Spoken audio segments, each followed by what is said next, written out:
Hello and welcome to TV9 News. I'm your host Ashish Parekh.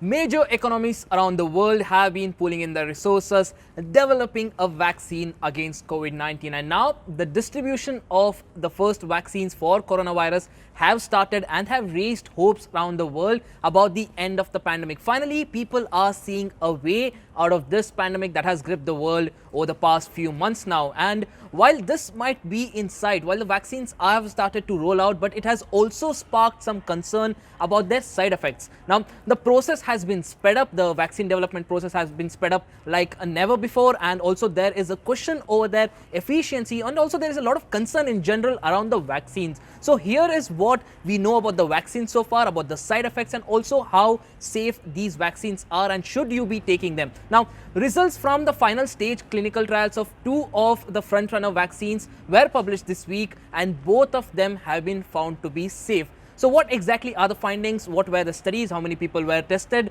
What was the sample size? We'll talk about all of that. First up, data from the Pfizer-BioNTech vaccine, which is already authorized in several countries, was released in the peer-reviewed scientific journal New England Journal of Medicine. Now, this drug is based on an experimental technology, and also this experimental technology uses a synthetic version of a molecule called messenger RNA. So what exactly is this? So this messenger RNA basically hacks into human cells and effectively turns them into vaccine making factories. And in fact, this trial, the trial of this particular vaccine, involved 40,000 volunteers and also suggested the vaccine provokes only mild side effects. Yes, there were side effects, but they were very mild and could be easily treated. And also some 80% of these vaccinated people felt pain as at the injection site, that is the place where they were given injection, and also many of these people felt fatigue, headache, muscle pain, and some even had temporary swollen lymph nodes as well. So these were the side effects that were noted, and also these were treated very fast. Now,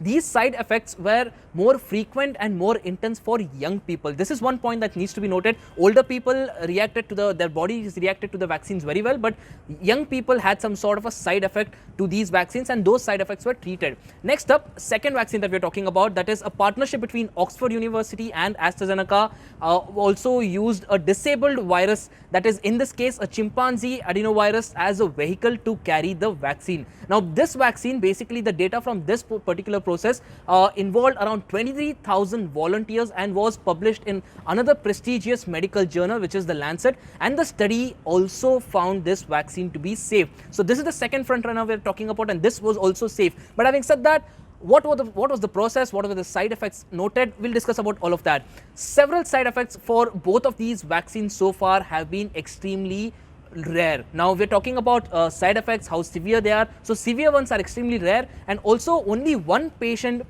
who received the Oxford AstraZeneca jab had some sort of a serious side effect which possibly was related to the injection, and this was again published in the data that has been presented in the Lancet. Now, the patient suffered from transverse myelitis, a rare neurological condition that causes inflammation of the spinal cord, and this was a one-off case. Not everyone got this, and most of the people who had side effects, they had very mild ones. This was the only patient who had a severe side effect, and this provoked a temporary global shutdown of the trials in early September. Almost everyone was talking about it, about the side effects. There was a lot of hysteria, and also now it was found, later on it was found in fact that only one patient had it, and also two other serious side effects were observed in other two patients, although these have not been attributed directly to the jab. This could be because of reasons outside the vaccination as well, and also researchers have said that all of these three cases have recovered and are doing well as of now. However, as the vaccines are new, scientists also are not sure about the potential long-term side effects. This is one question that a lot of people are raising,